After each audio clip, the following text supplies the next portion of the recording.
Buenos días. Bueno, antes que nada quería agradecer la invitación a participar de este encuentro, felicitar a los colegas docentes y a los estudiantes que están participando en la organización de esta jornada y a los compañeros que comparto la mesa, que me siento honrada de poder hacerlo. Estoy acostumbrada a hablar desde tarimas. Soy docente, entonces camino bastante en las clases. Quería hablar con la primera imagen. No estaría funcionando. No estaría funcionando. Bueno, por mientras les cuento que Damián me contactó para preguntar y para invitarme a participar de este encuentro para hablarles sobre la relación entre los museos y los pueblos originarios. Cuando empecé a preparar esta presentación me puse a pensar, bueno, desde qué punto de vista iba a abordar esa problemática y la figura del museo, ¿sí?, como institución moderna, como la conocemos hoy en día, tiene un fuerte origen. Están todos bien para acá.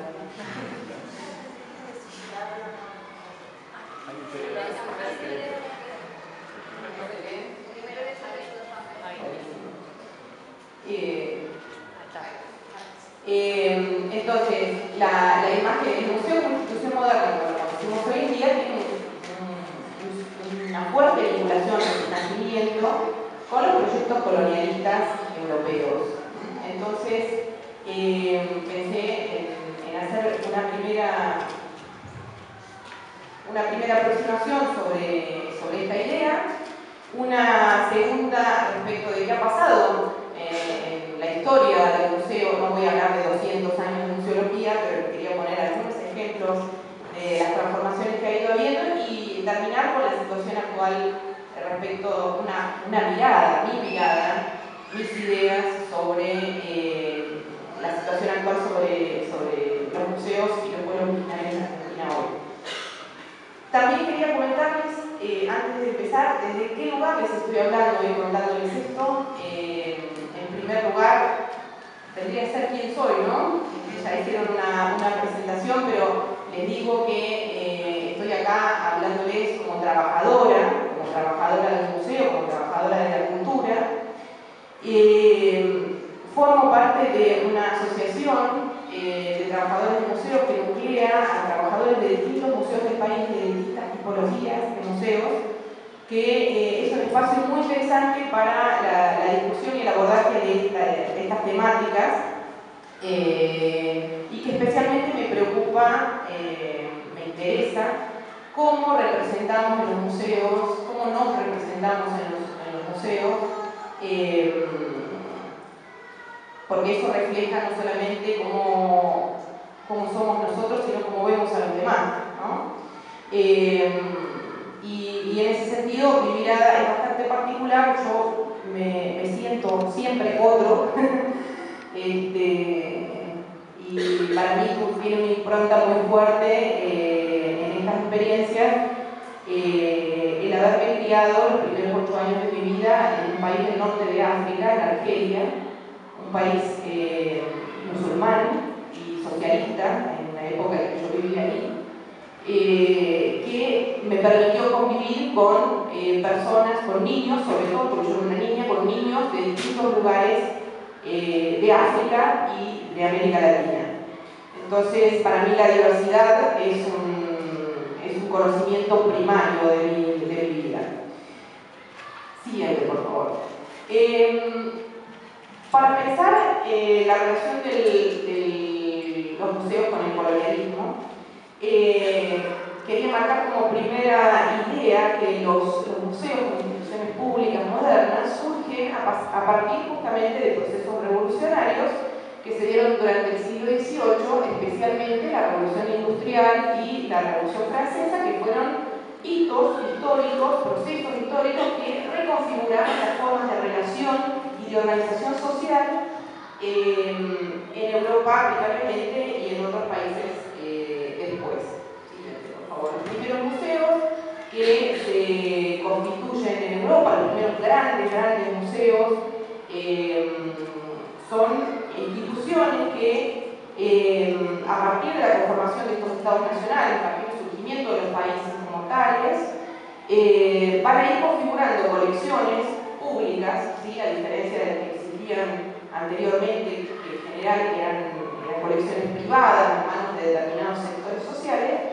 Se van configurando colecciones públicas que se refieren a la historia natural, a los procesos históricos, a las artes, y que van dando cuenta, ¿sí? En su conformación como colecciones públicas de conquistas territoriales y procesos de colonización. Esto se va a ver fuertemente representado, sobre todo en dos museos: el Museo del Louvre, que fue formado en 1793, y el Museo Británico de Inglaterra, que fue formado en 1753. ¿no? El Museo Británico tiene, por ejemplo, 7 millones de objetos en su colección provenientes de todos los continentes del mundo. Siguiente, por favor. Mención especial quería hacer de los grandes eventos internacionales que se llamaron exposiciones universales, que eran exhibiciones de gran envergadura que se realizaban en distintos lugares del mundo a partir de mitad del siglo XIX, de 1850 aproximadamente, y donde participaban una gran cantidad de países llevando sus exhibiciones. Siguiente, por favor. Sus exhibiciones, que incluían desde exhibiciones industriales, de tecnología, de ciencias, hasta los llamados zoológicos humanos, jardines de aclimatación, exposiciones coloniales, exposiciones etnográficas, que no eran otra cosa que exhibiciones ambientadas de seres humanos que provenían de distintas culturas y que para los organizadores de estos eventos eran considerados como objetos exóticos, otros, inferiores, diferentes, personas que se podían clasificar por su color de pelo, por su color de piel, y que por supuesto eran candidatos a ser concentrados en reducciones, en misiones, en exposiciones internacionales. En Argentina, voy a atrás un poquito, por favor.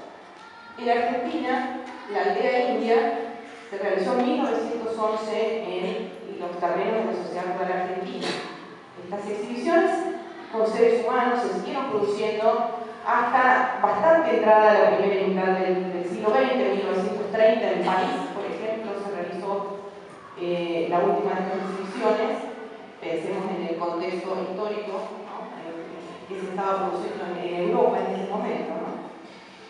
Sí, ahora sí. En Argentina, pasando a lo que acontece acá en nuestro país, el primer museo público, ¿sí?, se crea en 1812 y empieza a tomar forma recién en 1821, después del proceso, digamos, del ordenamiento de los procesos de la Guerra de Independencia, y se llamó Museo Público de Buenos Aires. Este museo tenía como objetivo coleccionar objetos de diferentes tipologías, históricos, de ciencias naturales y de arte. Ese museo, como lo conocemos, como se conoce hoy en día, ya tiene más de 200 años, y es el Museo Argentino de Ciencias Naturales Bernardino Rivadavia, ¿sí? Es el museo más antiguo que existe en nuestro país. En la época en que ese museo se conformó y se fue desarrollando, se fue incrementando su colección, la Argentina no estaba configurada, el territorio argentino no estaba configurado de la misma manera como lo conocemos hoy. Y dos grandes regiones, conocidas como Patagonia y Gran Chaco, eran territorios justamente que no estaban bajo el dominio del Estado argentino. Entonces, esos procesos de conformación del territorio nacional, que fueron procesos de colonización, que fueron procesos en los que una fuerte apropiación, marcada apropiación de territorios y de recursos naturales, de cuerpos, de los cuerpos de las personas,